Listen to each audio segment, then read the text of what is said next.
KSY classes में आपका स्वागत है पुनः एक बार फिर से। और आशा है कि आप लोग वीडियो को लाइक और सब्सक्राइब करेंगे।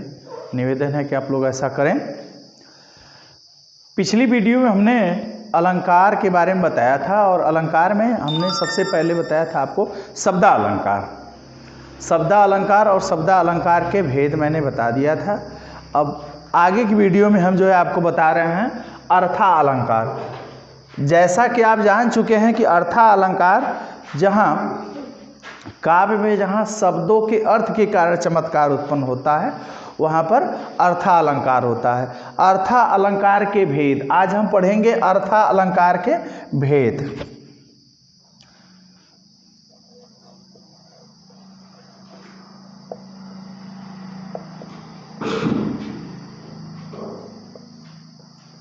अर्थालंकार के भेद।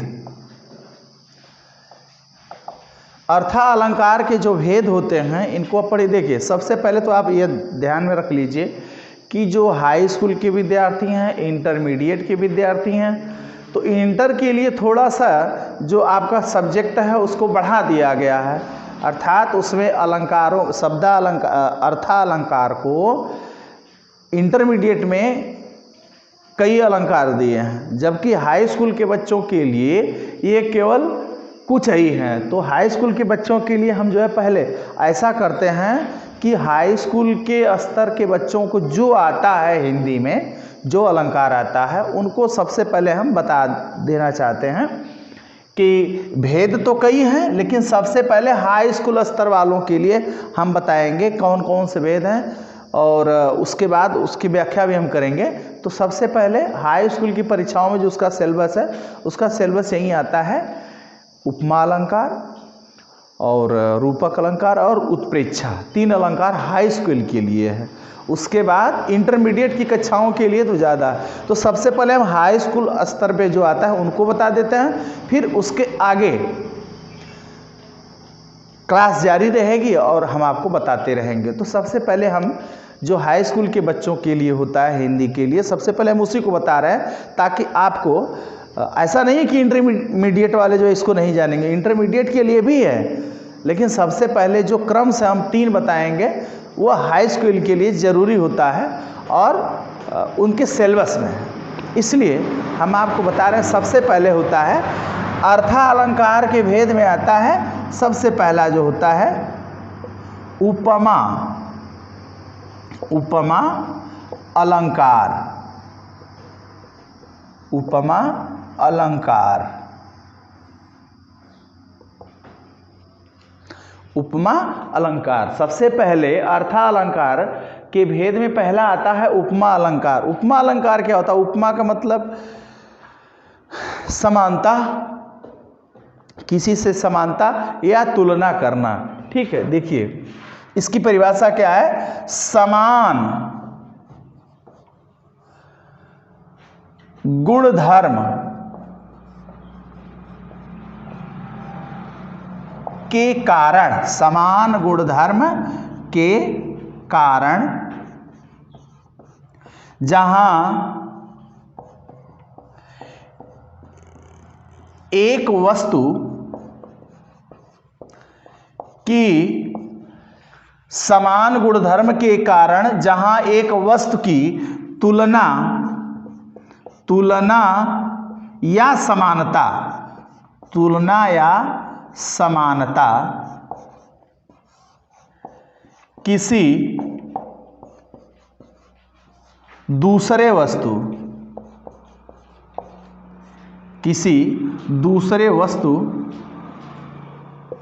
से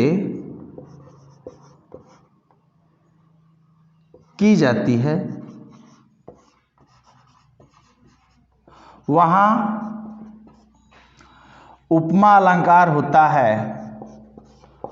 उपमा अलंकार होता है।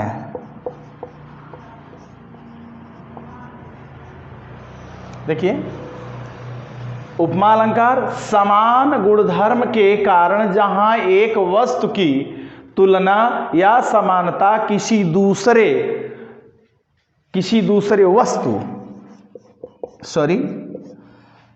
दूसरे वस्तु से की जाती है वहां उपमा अलंकार होता है।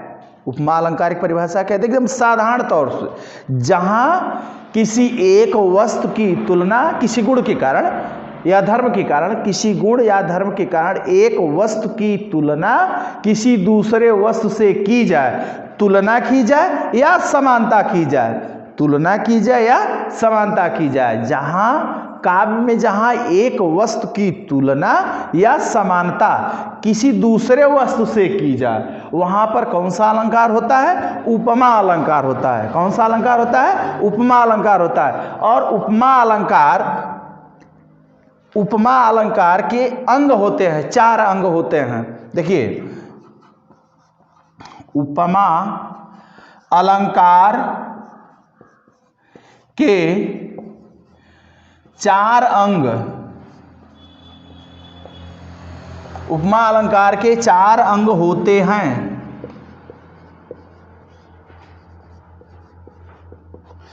स्पष्ट रूप से जानिए, उपमा अलंकार क्या होता है? जहां किसी एक वस्तु की तुलना या समानता किसी दूसरे वस्तु से की जाती है, वहां पर कौन सा अलंकार होता है? उपमा अलंकार होता है। कौन सा अलंकार होता है? उपमा अलंकार होता है। और उपमा अलंकार के 4 अंग होते हैं। उपमा अलंकार के कितने अंग होते हैं? 4 अंग होते हैं। इसी के आधार पर हम एक वस्तु की समानता दूसरे वस्तु से करते हैं या समझ पाते हैं। देखिए, वो 4 अंग क्या हैं? उपमेय, उपमान,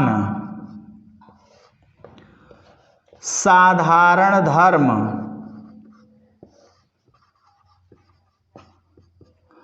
और वाचक शब्द।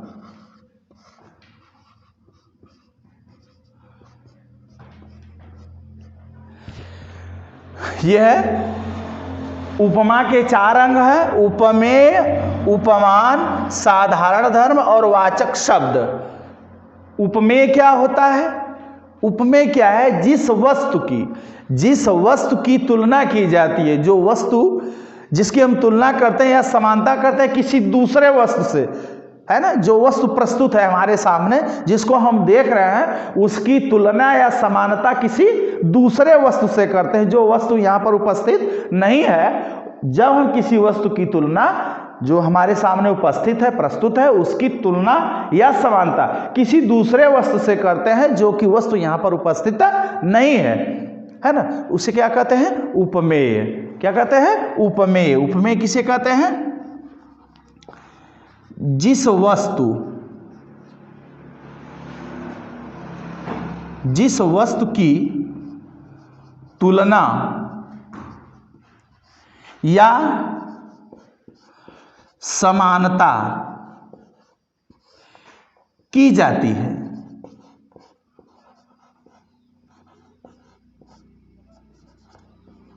जिस वस्तु की तुलना या समानता की जाती है। किससे की जाती है? किसी दूसरे वस्तु से की जाती है।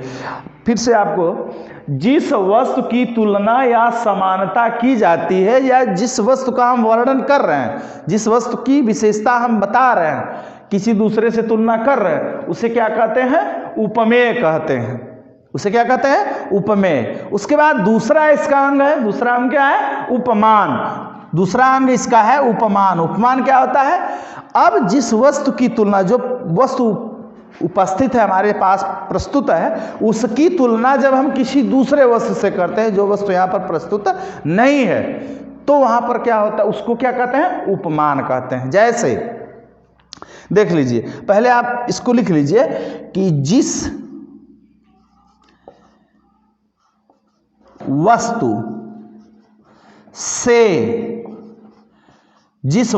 से, देखिए की और से में अंतर होता है। जिस वस्तु से तुलना या समानता की जाती है, शब्द सब वही है, केवल अंतर देखिए, जिस वस्तु की और जिस वस्तु से। की का मतलब जो उपस्थित हमारे सामने है, और से का मतलब क्या है? जो दूर है, जो उपस्थित नहीं है, अप्रस्तुत है, उसको अप्रस्तुत भी कभी कभी कहते हैं काव्य में जो है। उपमान क्या होता है? जिस वस्तु से तुलना या समानता की जाती है, जिस वस्तु से तुलना या समानता की जाती है उसे क्या कहते हैं? उपमान कहते हैं। इसको हम आगे और बताएंगे आपको, आगे आप देखते रहिए। साधारण धर्म, इसके बाद है साधारण धर्म। क्या है? हम उदाहरण के साथ आपको बताएंगे, पहले आप जानिए इसको। साधारण धर्म क्या होता है? कोई रूप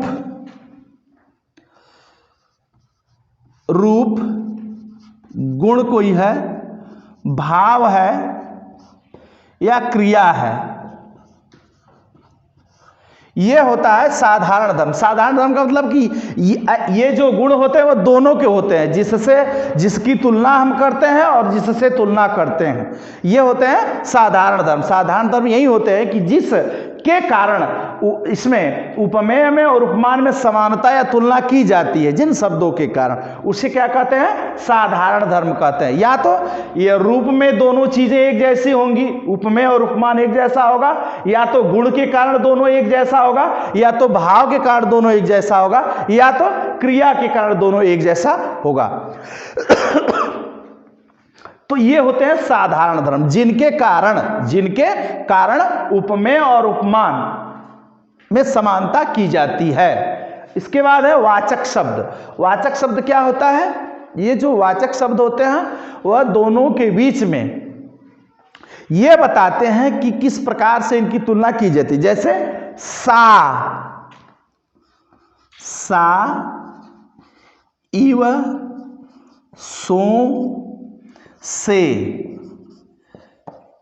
सा, इव, सो, ए मतलब से आदि, ये सब जो है वाचक शब्द हैं। इसमें समान भी कह सकते हैं। आते हैं आप समझ जाएंगे, जैसे जैसे आते हैं आप समझ जाएंगे इनको जो है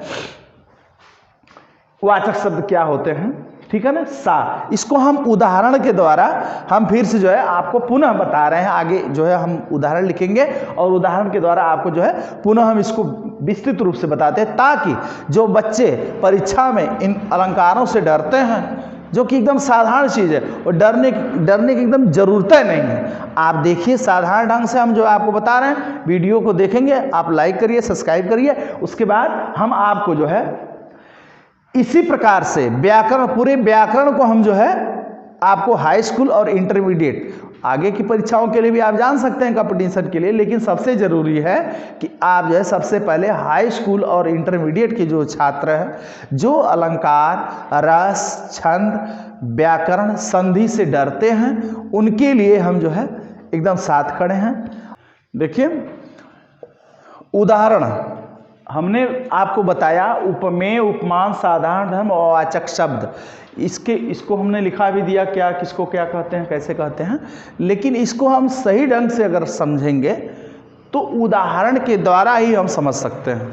और जब तक आप उदाहरण को बढ़िया से नहीं समझेंगे, क्योंकि जो प्रश्न है, अब प्रश्न का जो टर्म्स है वो बदल चुका है। आप देखते हैं हाई स्कूल में जो है 20 अंक जो है मल्टीपल चॉइस, जो एक एक नंबर का होता है, बहुविकल्पी प्रश्न जो है आता है, और उसको किसी तरह से घुमा के पूछ सकता है। परिभाषा जरूरी नहीं है कि परिभाषा ही पूछेगा कि आप उपमा अलंकार की परिभाषा और उदाहरण बता दीजिए, ऐसा नहीं है।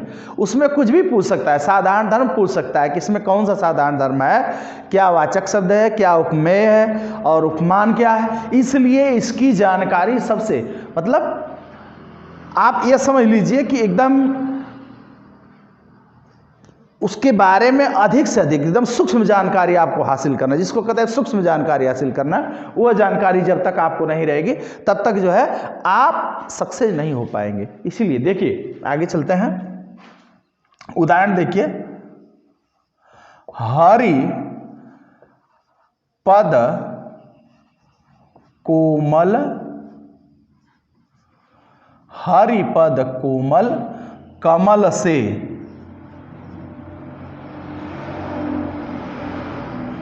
हरिपद कोमल कमल से।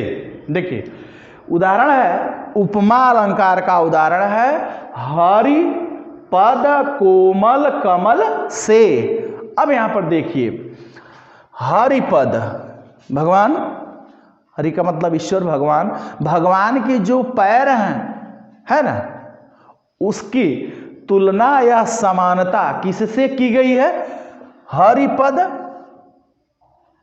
कोमल है, किससे? कमल से। किससे है? कमल से। देखिए यहां पर हरिपद भगवान के पैरों की तुलना या समानता किससे की गई है? कमल से। जितना कोमल, ये देखिए बीच में क्या है? वाचक शब्द है, सॉरी साधारण धर्म है, ठीक है ना। वाचक शब्द तो ये है, लेकिन साधारण धर्म है कोमल। ध्यान से सुनिएगा। हरिपद, हरिपद क्या है? हरिपद की तुलना की गई है या समानता की गई है, किससे की गई है? हरिपद कोमल कमल से। हरिपद कोमल कमल से। हरि माने ईश्वर, ईश्वर के जो पैर हैं वह कोमल है। किससे कोमल है? कमल से। कमल जैसे एकदम कोमल है ना, जैसा कमल एकदम सुकुमार होता है, उसी प्रकार से भगवान के क्या है? पैर भी कोमल हैं, ठीक है। और इसमें जो साधारण धर्म है, यानी जो साधारण विशेषता है दोनों की, यानी कमल भी कोमल होता है और हरिपद भी क्या है? कोमल है। दोनों में साधारण बात यह है कि दोनों कोमल हैं। कौन कौन? हरिपद और कमल। दोनों क्या है? हरिपद और कमल दोनों क्या हैं? कोमल हैं। दोनों की विशेषता है, हरिपद की भी और कमल की भी यह विशेषता है कि दोनों क्या है? कोमल हैं। तो इसको कहते हैं साधारण धर्म या गुण, साधारण गुण या साधारण धर्म कहते हैं। यहां स्पष्ट, एकदम स्पष्ट है आपको कि सबसे पहले उपमेय। उपमेय, उपमेय क्या है? आप देख करके बता सकते हैं उपमेय क्या है। जैसे कि परिभाषा में आपको बताई गई, परिभाषा में बताया गया जिस वस्तु की तुलना या समानता की जाती है। तो यहां पर किसकी समानता की जाती है? किसकी समानता की गई है? हरिपद। किसकी? हरिपद। तो यहां पर उपमेय क्या है? हरिपद, ये उपमेय है। इसके बाद उपमान। उपमान, जिस वस्तु से तुलना या समानता की जाती है। किस वस्तु से समानता की गई है इसकी? हरिपद की समानता किससे की गई है? कमल से। किससे की गई भाई? कमल से। हरिपद की समानता या तुलना किससे की गई है? कमल से। और उसके बाद तीसरा अंग इसका क्या है? साधारण धर्म। साधारण धर्म, साधारण धर्म। साधारण धर्म क्या होता है? साधारण धर्म देखिए जो दोनों का गुण है। साधारण धर्म का मतलब है जो दोनों का गुण है, कॉमन उसको कह सकते हैं। तो हरिपद भी कोमल है और कमल भी क्या है? कोमल है। तो साधारण धर्म यहां पर क्या होगा? कोमल। साधारण धर्म क्या होगा?